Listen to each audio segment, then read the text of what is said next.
matters raised with permission. Srimati Sonia Gandhi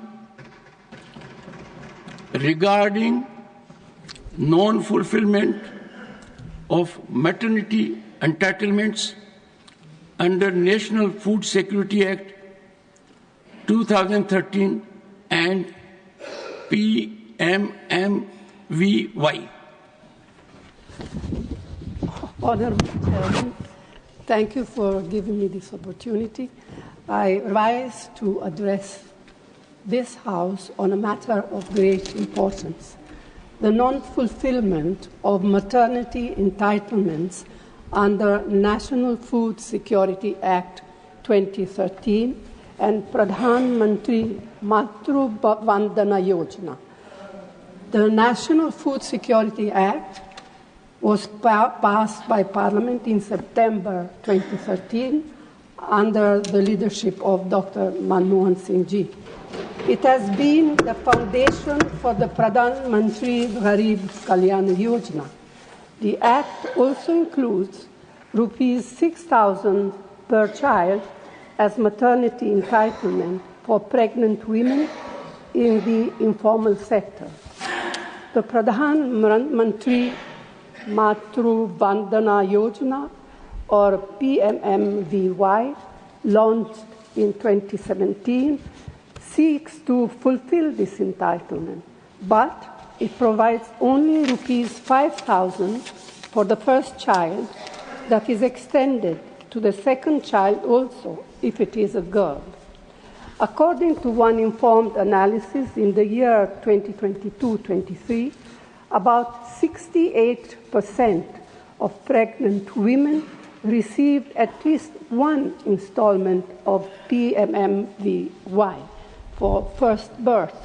But in the very next year, this proportion fell drastically to just around 12%. I would like to ask the Union government, why was this allowed to happen? Sir, the full implementation of the maternity benefits provision of the NFSA 2013 requires an annual budget of around Rs 12,000 crores. It is surprising that the budget documents do not contain information on allocations for the PMMVY separately. All that the documents reveal is that there is a program called Samarthya in the Ministry of Women and Child Development. This has 5 components, of which the PMMVY is one.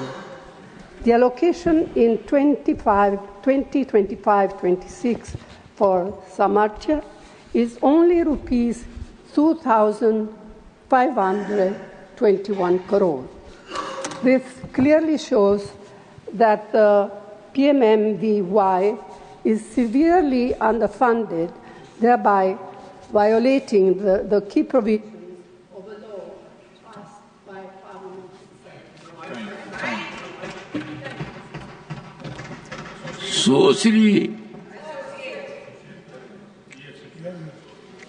Susri Dola Sen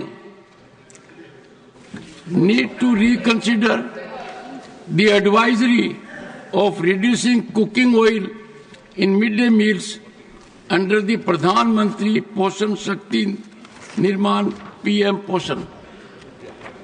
Your birthday. Thank you, Chairman, sir, for giving me opportunity to speak on my zero-hour submission on need to urgently reconsider of advisory to reduce cooking oil in midday meals.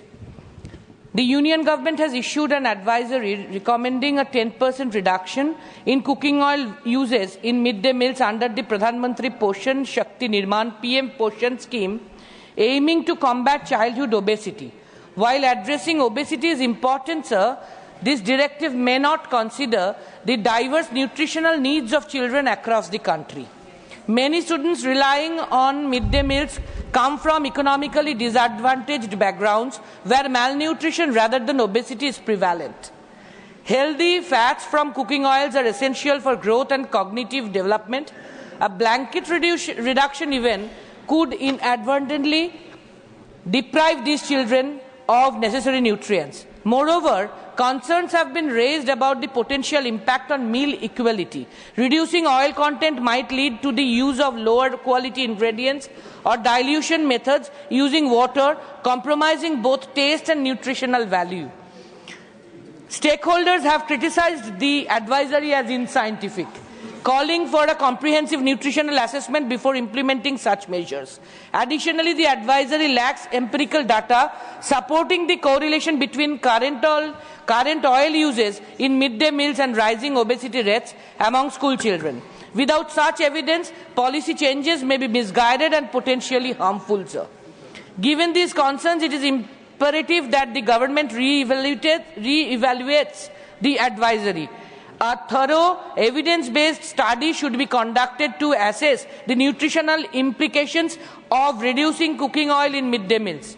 Policies should be tailored to address regional health changes, ensuring that interventions are aligned to the realities on the ground and not averse to them. हम सोचते हैं sir पर student पर child fund rate rupees allotment को बढ़ाना चाहिए.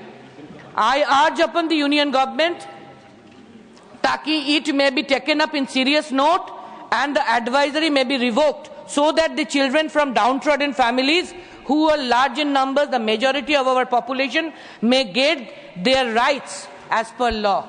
Thank you, sir. Thank you, Dolaji. Thank you. Please. Honorable Sri N. Shanmugam, need to review, please sit down, need to review the facial recognition system for using take-home ration to the beneficiaries under Integrated Child Development Services Scheme through Anganwadi workers. Sir, I am raising a very important matter on the problem being faced by the beneficiary under ICDS program.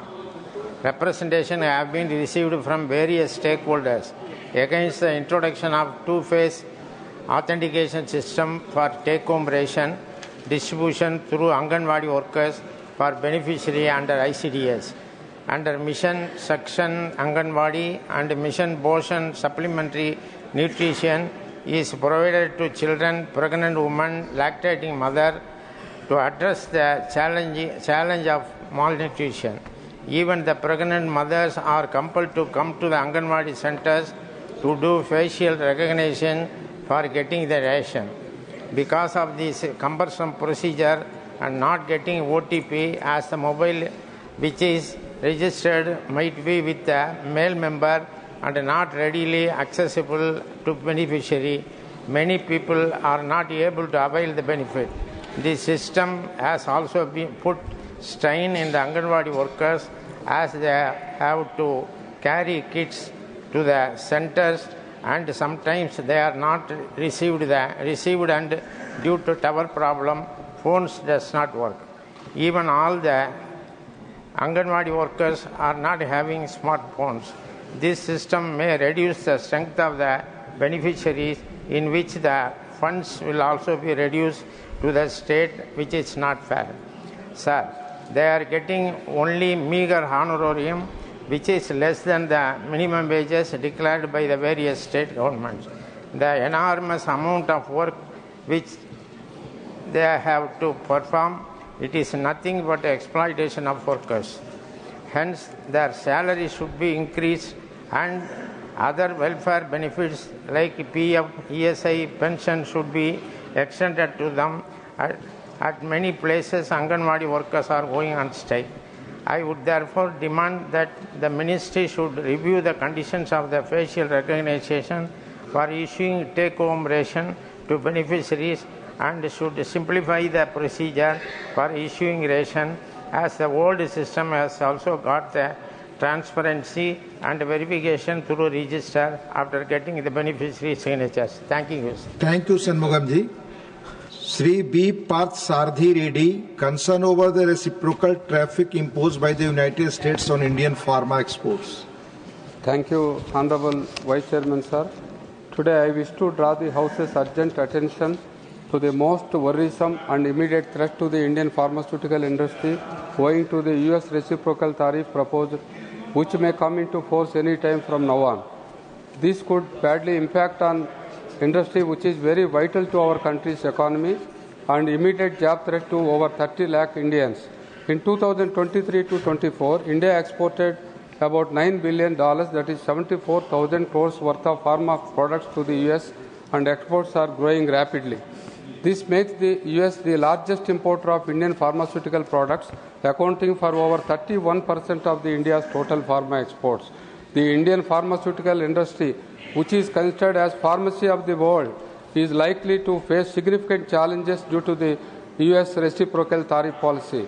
Sir, Indian pharma products will become more expensive in the US market, which may result in substantial loss in US market share for our Indian pharma companies.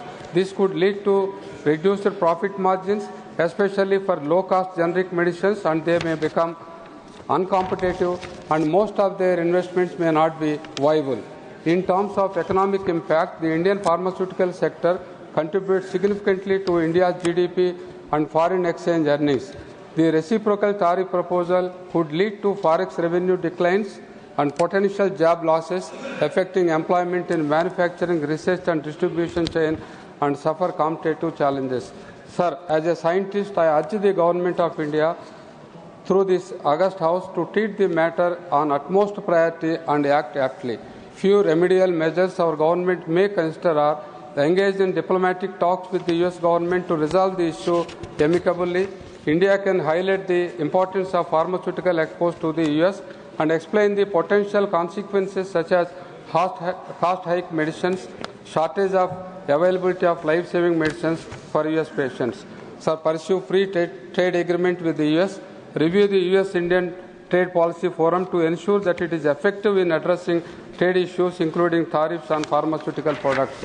Sir, provide support to the Indian pharmaceutical industry, such as special incentives, subsidies, tax breaks, or other any benefits to help them to absorb the impact of US tariffs and become more competitive.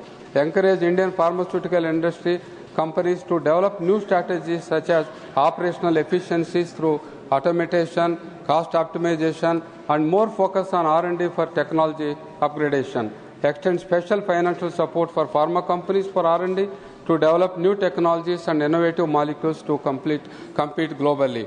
Sir, by considering the above remedies, the Indian government can mitigate the impact of US reciprocal tariffs on Indian pharma products and safeguard the pharmaceutical industry. Thank you, Mr.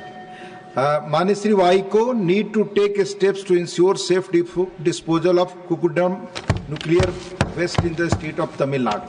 Honorable Deputy Chairman, there was a proposal to establish atomic plant in Gujarat state in Bhavanagar near Mithivirdi village. At that time, the CM of Gujarat, Mr. Vijay Rupani, did not allow. So Gujarat is very dear to the Honorable Prime Minister, therefore he never attempted to establish atomic plant in Gujarat.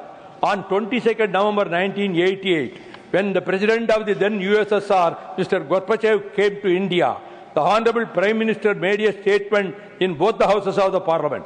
While welcoming the arrival of Gorbachev, the PM stated that India and USSR signed an agreement to establish an atomic plant in India. In Lok Sabha, there was no protest after making the statement. In Rajya Sabha also, I was only one member who sought clarification from the PM, asked which place you have selected, and said you planned an atomic plant in Kudangulam, the seashore of Tamil Nadu, and public and fishermen are agitated when they came to know about this. But you have suppressed this fact. Nuclear disasters happened in atomic plant in 3 Mile Island in USA, Chernobyl in Soviet Russia, and thousands of people died, and people are still suffering. If any disaster happens, southern districts of Tamil Nadu will be totally destroyed. Protesting against Kudangulam, thousands of fisherwomen observed relay fast and agitated for 18 months continuously. I also went there thrice. The criminal cases were launched against the agitating public by the then state government. Many were arrested. I am also one of the accused in the agitation. Now 4 plant units have already been established. 2 more units are proposed, and the whole area is becoming nuclear shell. Lakhs of people will be affected. Unimaginable deaths will happen in case of disaster. Now, $1 million question is, where they are going to dispose nuclear waste safely. Now the nuclear waste are put there itself in the plant. I came to know they are going to deposit now in the sea. A volcano is sitting on our heads. Poolagan Anbargal and NGO in fighting the case approached the Supreme Court. The Supreme Court said that atomic plant should be built a deep geological repository by 2018. When it was not ready, the NGO approached the Supreme Court and the Supreme Court granted time till April 2022 for building DGR. But till this date, nothing has moved.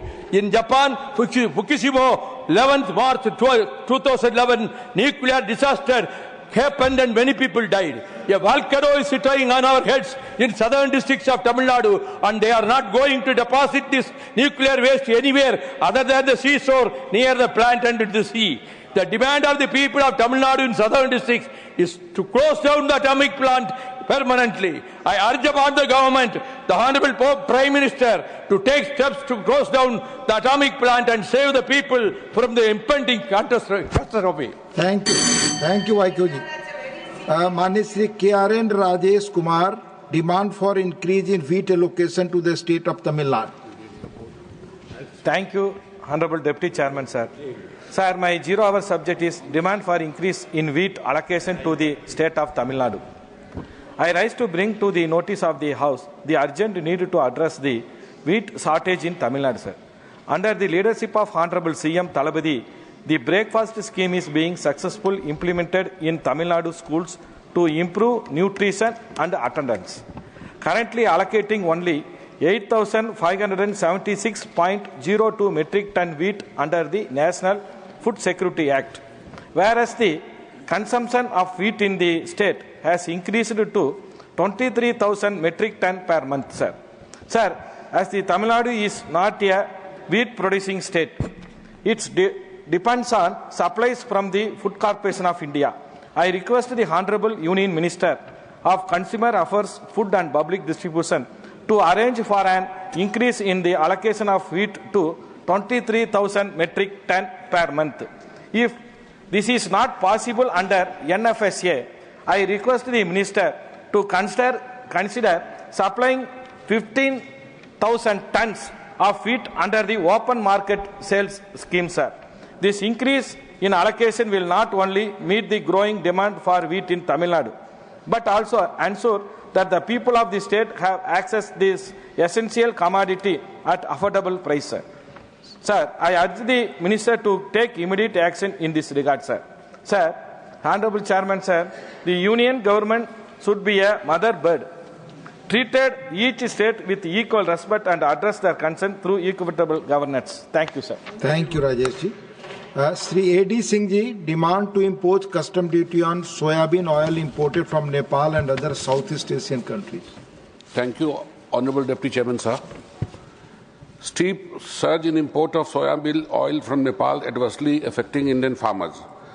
During the financial year 2024, the import of soybean oil from Nepal has increased more than 14-fold as compared to the previous financial year. The surge of soybean oil import from US 2.81 million in 2023 to US 38.15 million in 2024. This is when Nepal is only a marginal producer of soybean oil. It so happened that the custom duty on soybean oil import was 13.75 before September 2024, and in September 2024, it attracted the basic custom duty on soybean oil was 20% to protect Indian oilseed farmers. Now the soybean oil attracts a duty of as high as 35.75%. However, under the Nepal-India Treaty of Trade 2009, Nepal enjoys zero duty assessed for the export of its products into India. This steep rise in the duty in September last year is the main reason why the import of soybean oil from Nepal skyrocketed in November 2024. The significant price gap has incentivized the traders to reroute soybean oil through Nepal for duty-free access to the Indian market. Surprisingly, during last financial year, the import of soybean oil from Brazil, which is the main supplier of soybean oil, was reduced from US 300 million. Also, China, one of the largest exporters of soybean oil, does not export to India directly. The steep increase in imports has created some concern in the country, as the import of soybean oil is seriously hurting domestic refiners and farmers and causing revenue loss to the government. The experts feel that the import surge could be result of possible flouting of rules of origin and bypassing trade regulations. In view of the above, it is urged that the government should impose a minimum import duty on soybean oil imported from Nepal and other Southeastern Asian countries, ensuring that it is not lower than the price of domestically produced oil extracted from oil seeds as per country's minimum support. I request the government to review the Nepal-India Treaty and other agreements so that the interests of oil seeds producing Indian farmers could be protected. Thank you, sir. Dhanyavad. Shri P. Wilson, demand to address the anomalies existing in the reservation roster system. Thank you, Honorable Deputy Chairman, sir. Sir, there is deliberate tinkering of the Department of Personnel and Training roster system applied in reservation and used in public employment with the union government and its agencies. This manipulation has systematically deprived scheduled castes, scheduled tribes, and other backward classes of their rightful representation in the public employment and also to head the government organizations. Reservation was introduced as an instrument of social justice to ensure fair representation for historically marginalized communities, and the reservation roster is a crucial component in implementing this policy. However, the reservation roster, as outlined in the Department of Personnel and Training DOPT Office Memorandum dated 2/7/1997, is fundamentally flawed. The issues continued with the subsequent memorandum dated January 31st, 2019. These anomalies have resulted in the wrongful excess allocation of posts to unreserved candidates at the expenses of the reserved candidates. For example, according to the 2019 DOPT memorandum, in the 13-point model roster, 9 out of the 13 posts, including 1 EWS, are assigned to unreserved candidates instead of the rightful 6, an unjust gain of 3 additional posts. In department organization with only 2 sanctioned posts, both positions are assigned to unreserved candidates, completely eliminating representation for the reserved candidates. In a cadre strength of 6, 5 positions are allocated to unreserved candidates instead of appropriate 3. In small cadres with less than 10 posts, 70% of the posts in a cadre of 10 are assigned to the unreserved candidates instead of the correct 50.5%. 83% of the posts in a cadre of 6 are assigned to unreserved candidates instead of the correct of 50.5%. 100% of the posts in a cadre of 3 are assigned to unreserved candidates, completely eliminating the reservation. These data furnished by me are not mere statistical discrepancies. They are systematic efforts to eliminate reserved candidates and favor unreserved candidates, which constitute a direct violation of the constitutional mandate for social justice.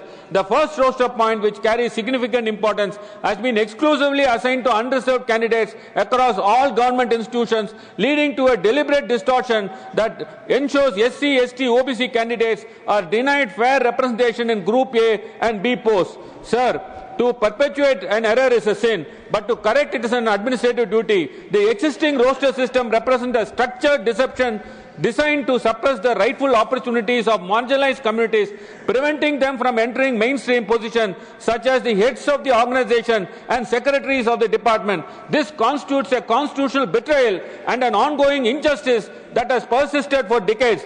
I urge the Honourable Prime Minister of India and the Honourable Minister for the State of the Personal and Pension and Public Grievances to take immediate action to end this rigged reservation system and form a high-level committee with a retired Supreme Court judge from the disadvantaged. Thank you. Dr. Sangeeta Balwant. Dr. Sangeeta Balwant demand to establish a CSD military canteen and ECH center in the Gazipur district of Uttar Pradesh. माननीय उप सभापति महोदय जी, आपने मुझे उत्तर प्रदेश के मेरे गृह जनपद गाजीपुर के सैनिकों से जुड़े एक महत्वपूर्ण विषय पर बोलने का सुअवसर दिया, इसके लिए बहुत बहुत धन्यवाद। माननीय उपसभापति महोदय जी, हमारा जनपद गाजीपुर वीरों की धरती के नाम से जाना जाता है, जहां पर परमवीर चक्र विजेता वीर अब्दुल हमीद, महावीर चक्र विजेता रामोग्रह पांडे, डॉक्टर श्री पूजन राय, कमलेश सिंह, हरेंद्र यादव, मोहम्मद इश्तियाक खां जैसे अनेक वीरों ने जन्म लिया है और जहां पर लगभग 200 की संख्या में इन शहीदों की वीर नारियां निवास करती हैं। सभी सेनाओं को मिलाकर 3,382 वीर नारियां निवास करती हैं एवं वर्तमान में सभी सेनाओं से 30,026 की संख्या में रिटायर्ड सैनिक निवास करते हैं तथा लगभग 40,000 की संख्या में सैनिक वर्तमान में सेवारत हैं।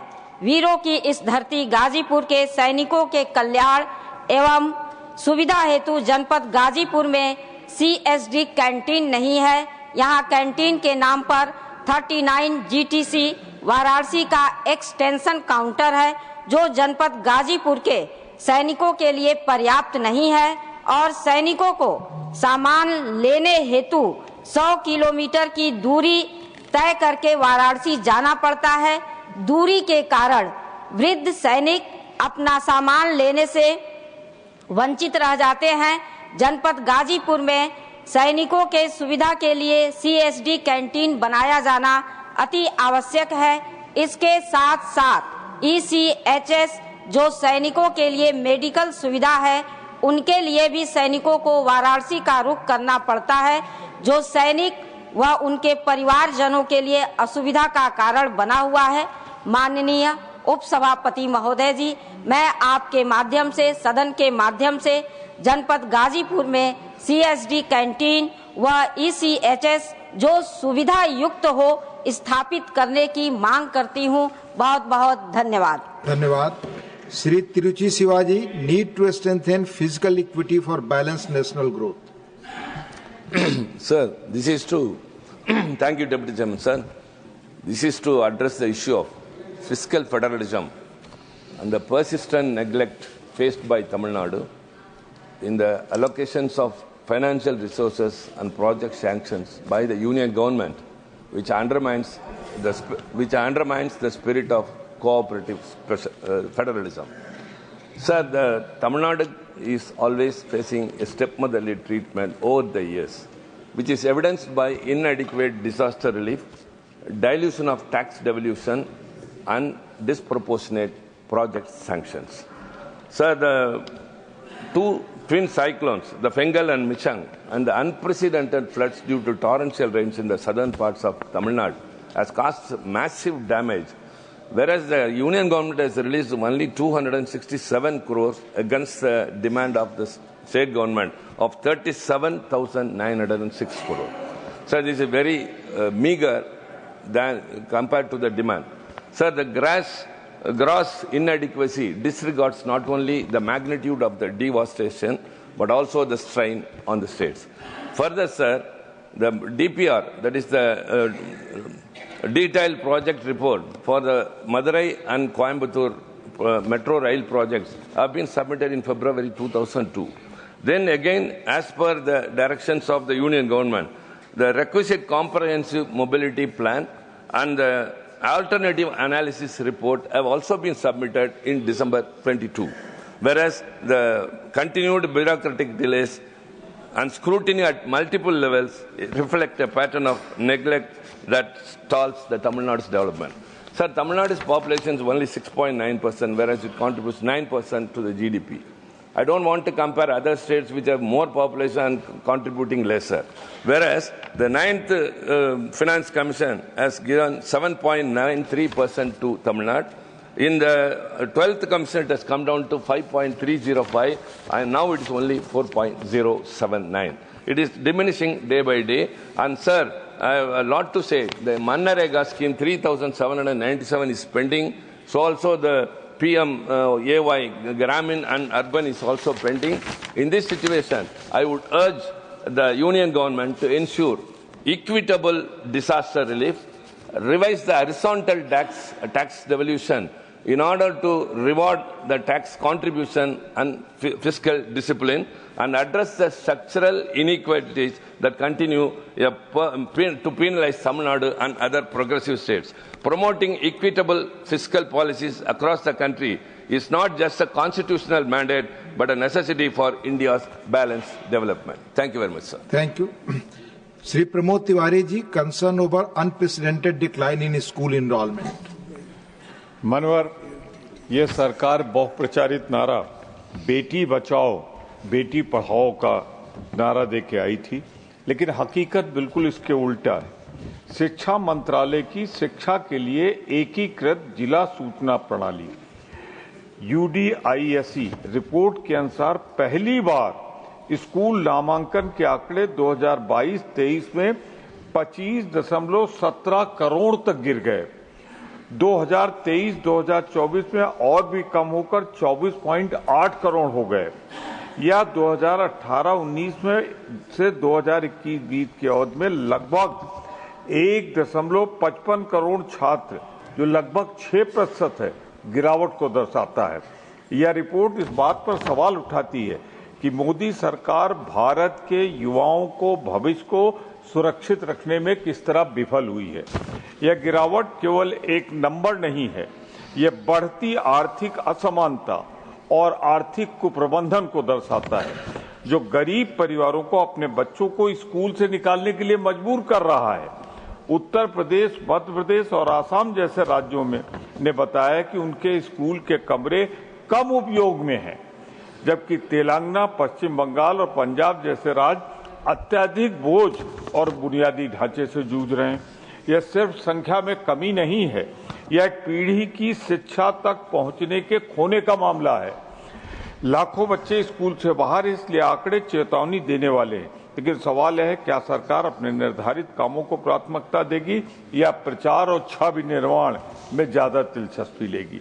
मैं सदन के माध्यम से आग्रह करता हूं कि सरकार स्कूल नामांकन के आंकड़े की गिरावट में स्पष्टीकरण दे, ये कैसा हिंदुस्तान बनाना चाहते हैं। और फिर बजट भी कम कर दिया, यानी कि शिक्षा को लेकर सीरियस नहीं है। ये सच्चाई ये है कि शिक्षित बेरोजगार नहीं पैदा करना चाहते, उनको शिक्षा नहीं देना चाहते जिससे वो सरकार से पूछ सके कि हमारे अधिकार क्या हैं। ये बेरोजगारी कम नहीं कर पा रहे हैं, रिकॉर्ड बेरोजगारी हो रही है, इसलिए सारी चीजें आ रही हैं। ये चौंकाने वाला आंकड़ा है। सरकार के दावों के उलट देश में हर घंटे महिलाओं के खिलाफ 43 अपराध दर्ज हो रहे हैं। अब इस पर महिलाओं पर नहीं विषय है स्कूल एनरोलमेंट का। स्कूल में महिलाएं नहीं पढ़ती। अरे प्लीज, स्कूल में महिलाएं नहीं पढ़ती। आप विषय पर बोले, आप खुद अनुभवी। मैं सिर्फ विषय पे बोल रहा हूँ, यही नोटिस दी मैंने आज। बताएं, बोलो। आप देख लें मेरी नोटिस। आप बताएं। हमारे देश में आदिवासी वर्ग की महिलाओं और बच्चों के खिलाफ हर दिन 22 अपराध दर्ज हो रहे हैं। मणिपुर की महिलाओं को कब न्याय मिलेगा, चाहे वो हाथरस की दलित बेटी हो, हमारी चंपन महिला पहलवान। मेरा सवाल यह है कि शिक्षा के क्षेत्र में क्यों रोका जा रहा है। मानवर इनरोलमेंट पर है। तिवारी जी बैठ जाए। Shrimati Jebi Mather Hisham, concern over negative impact of deep sea. माननीय सदस्य बहुत सीनियर MP हैं, उन्होंने बात कही कि हमने बजट घटा दिया। इतिहास से लेकर अब तक सबसे ज्यादा आवंटन बजट में एजुकेशन के लिए इस बार बजट में। धन्यवाद। Shri JB Mather Hisham, concern over negative impact of deep sea mineral exploration and mining along the Kerala coast. Thank you, sir. I rise today to address a very grave issue, the survival of our fishing community, especially the fishermen of Kerala who are under serious threat. The central government has announced deep sea mining and tender process begun.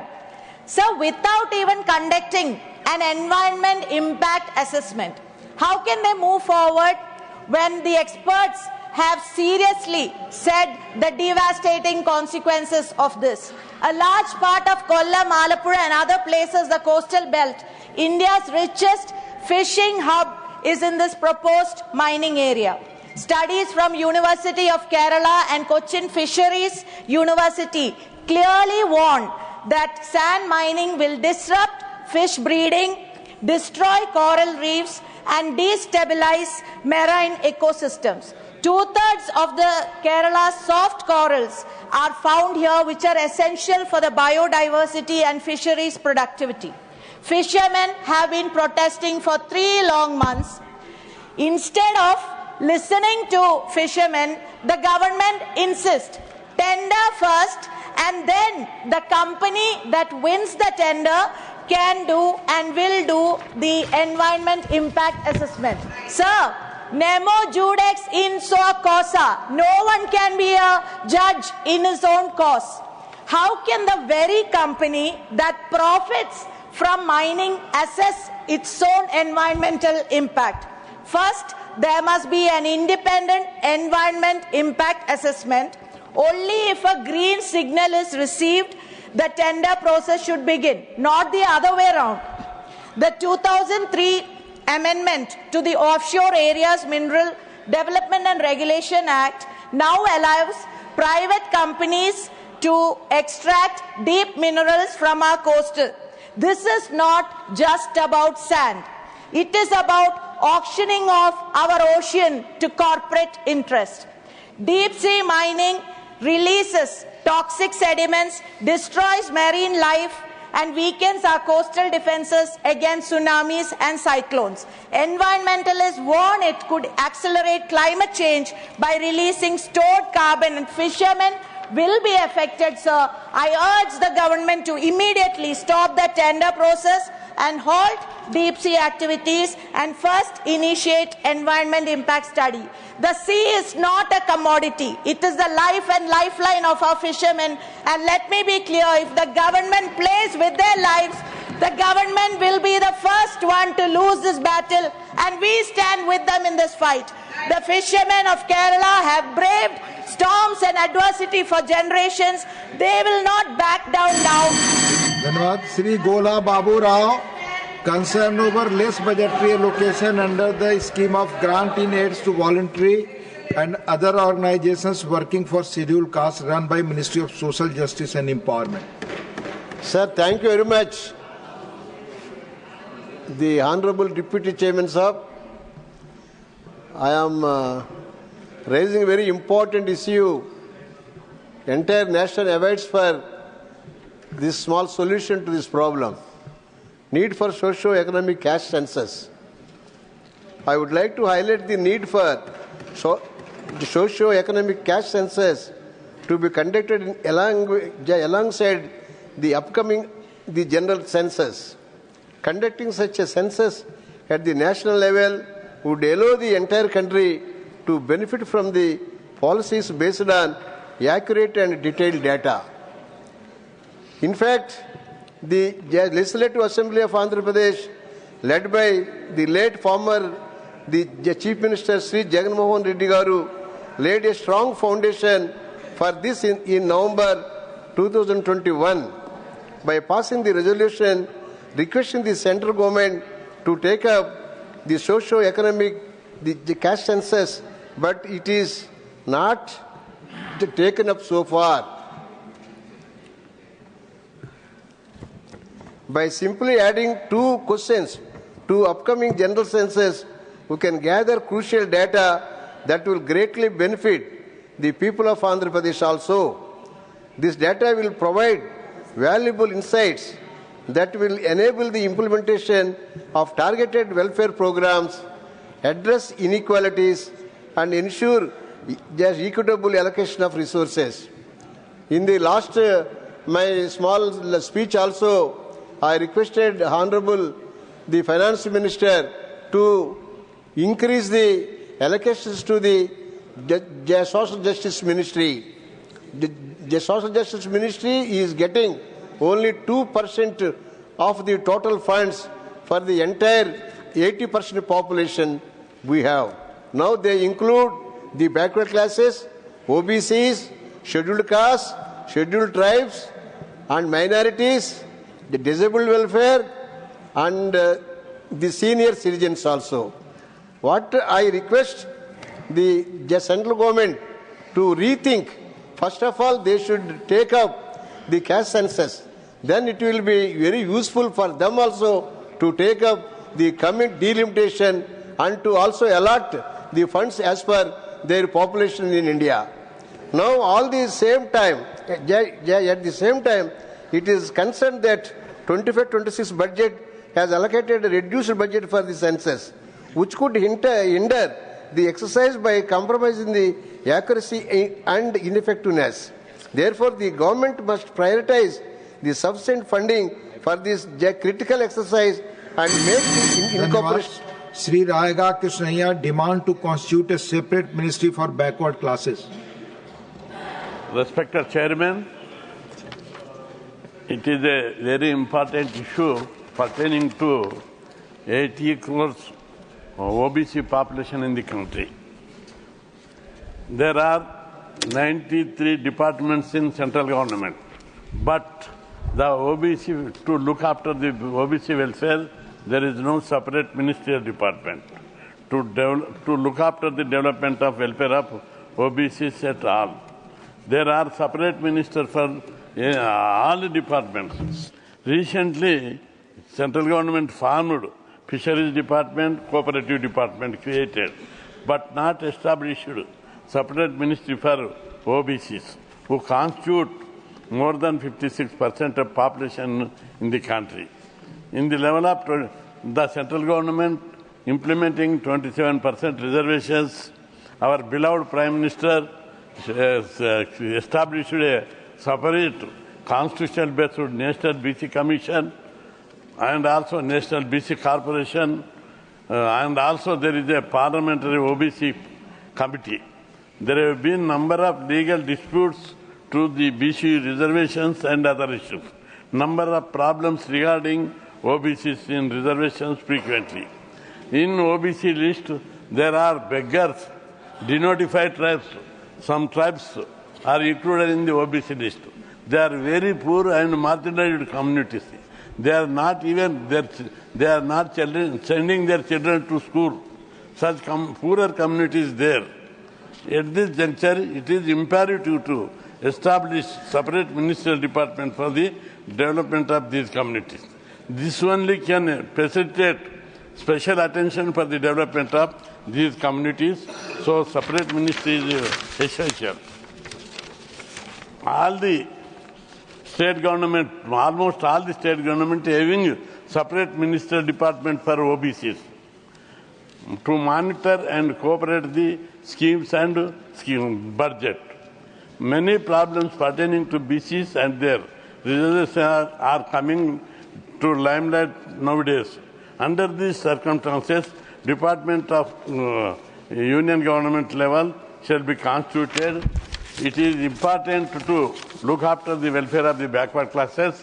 They are the sons of the Bharat, sons and daughters of the Bharat Mata. They have to take special care to develop these communities in education, employment, and other section of the society.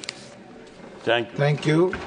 Srimati Dharmsila Gupta demand to release funds for adding 350 beds in State Cancer Institute of the Indira Gandhi Institute of Medical Sciences, Patna.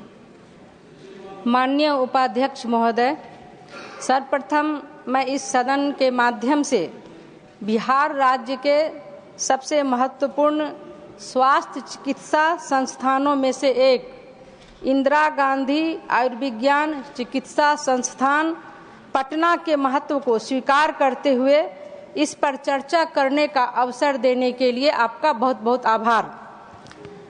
महोदय, आपकी जानकारी के लिए यह संस्थान वर्ष 1983 में स्थापित हुआ था और तब से लेकर अब तक न केवल बिहार बल्कि पड़ोसी देश नेपाल एवं नजदीकी राज्यों खासकर बंगाल, झारखंड और उत्तर प्रदेश के नागरिकों के लिए भी एक महत्वपूर्ण उपचार केंद्र बन चुका है।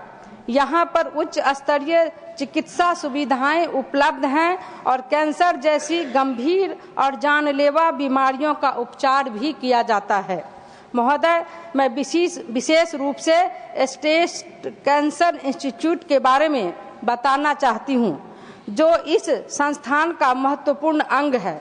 वर्तमान में यहाँ कैंसर के इलाज हेतु मात्र 100 बेड की उपलब्धता है। यह संख्या न केवल स्थानीय मरीजों के लिए अपर्याप्त है, बल्कि इसकी वजह से मरीजों को समय पर और प्रभावी इलाज उपलब्ध कराना भी चुनौतीपूर्ण हो रहा है। देश में कैंसर जैसी बीमारियों के मामले में लगातार वृद्धि हो रही है। ऐसे में इस संस्थान में बेड की संख्या बढ़ाने की अत्यंत आवश्यकता है।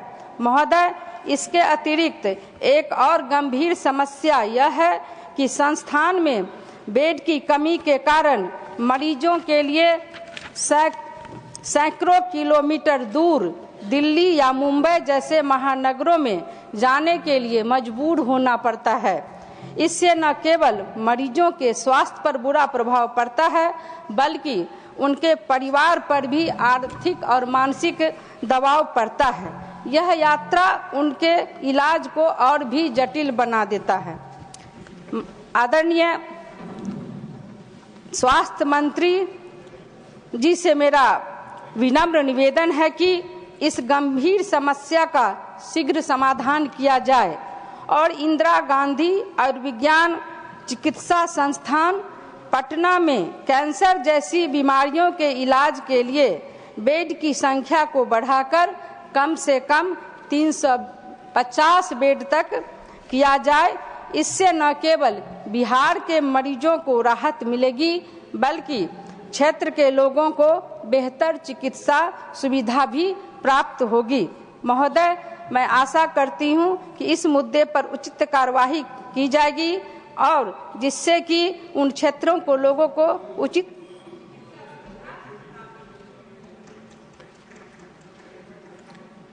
Srimati Sudha Murthy, your will be taken up tomorrow at item number 2 in 0 hour. Are you okay with that? Okay, sir. Okay. Tomorrow in 0 hour. Thank you, sir. Thank you. Because you hardly had any time. Question hour. Okay.